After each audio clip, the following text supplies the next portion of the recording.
வணக்கம். இந்த நாளில் சின்ன சின்ன வெளிச்சங்களில் இன்னொரு புதிய தகவலை தெரிந்து கொள்ளப் போகிறோம். ஒரு பெரிய தொழிலதிபர், பெரிய பணக்காரர், அவருக்கு ஒரே பையன். அவனுக்கு திருமணம் செய்ய வேண்டும் என்று முடிவு செய்து தனக்கு ஈக்குவலான ஒரு பெரிய தொழிலதிபரை பார்த்தார்.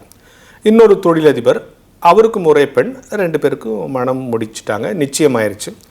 நிச்சயத்தப்பவே 2 குடும்பத்திற்கும் நல்ல அண்டர்ஸ்டாண்டிங், நல்ல புரிதல் வந்துச்சு. பொண்ணு மாப்பிள்ளைக்கு ரொம்ப பிடிச்சிட்டு போயிட்டனால இந்த பெண்ணுடைய அப்பா என்ன பண்ணார், தனக்கு இருக்கிற சில நிறுவனங்களை மாப்பிள்ளை பேரில் எழுதி வச்சுட்டார். இப்போது கல்யாணத்துக்கு முன்னாலே எழுதி வச்சு நீங்கள் தான் எனக்கு அதுக்கு எம்டின்ட்டார். உன்னை மாப்பிள்ளையுடைய அப்பா பெரிய பணக்காரில் அவர் சில கம்பெனிகள்லாம் பொண்ணு பேரில் எழுச்சி நீ தான் சிலத்துக்கெல்லாம் எம்டின்ட்டார். இப்போ கல்யாணத்துக்கு முன்னாலேயே மாப்பிள்ளையுடைய கம்பெனிக்கெல்லாம் பொண்ணு எம்டி, பொண்ணுடைய கம்பெனிக்கெல்லாம் மாப்பிள்ளை எம்டி. சரியா? கல்யாணம் முடிஞ்சிருச்சு. ஒரு 2 வருஷத்தில் 2 பேருக்கும் டைவர்ஸ் ஆயிடுச்சு.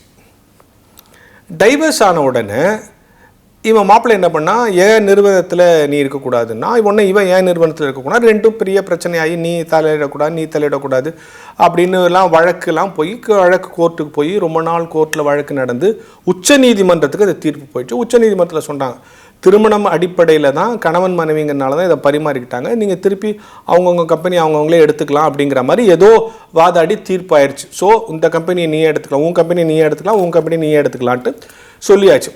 இந்த தீர்ப்பு இது தீர்ப்பாக வெளிவந்து இவங்களுக்கு அஞ்சலாக சேர்றதுக்குள்ள யாரோ ஒரு பெரிய மனுஷன் இந்த 2 பொண்ணு மாப்பிள்ளையை பார்த்து பேசி இவங்க 2 பேருக்குள்ள இது புரிதல் திருப்பி 2 பேரும் சேர்ந்துட்டாங்க.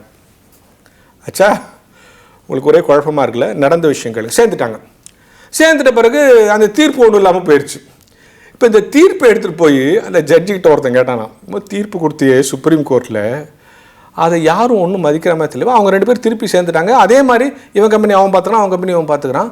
தீர்ப்புக்கு வேலை இல்லாமல் போயிடுச்சே. அப்போ அந்த ஜட்ஜு சொன்னாராம், இந்த தீர்ப்பை செயல்படுத்தலைன்னு யாராவது கண்டெம்ப்ட் ஆஃப் கோர்ட்டை அவமதிக்கிறாங்கன்னு வந்தால் தான் நாங்கள் பற்றி யோசிப்போம் அப்படின்னு சொல்லிட்டு 2வது சொன்னாராம், நாங்கள் தீர்ப்பு சொல்கிறது ஆர்கியூமெண்ட்டை பேஸ் பண்ணி, டாக்குமெண்ட்டை பேஸ் பண்ணி.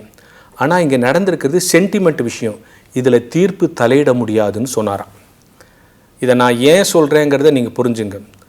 கோர்ட்டில் எத்தனையோ தீர்ப்பு வரும், அதெல்லாம் ஆர்கியூமெண்ட்டை பேஸ் பண்ணி, டாக்குமெண்ட்டை பேஸ் பண்ணி.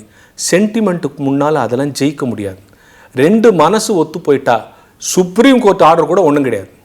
எனவே வழக்குகளால் வரக்கூடிய தீர்வு ஒருபோதும் நிரந்தரம் அல்ல, சரியும் அல்ல.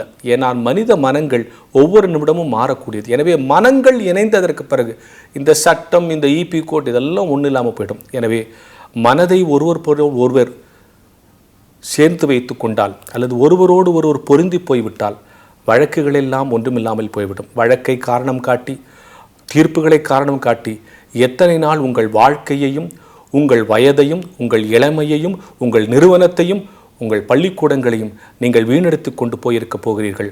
வழக்குகள் ஒன்றுமில்லை, அவை டாக்குமெண்ட் பேஸ்டு, ஆர்கியூமெண்ட் பேஸ்டு.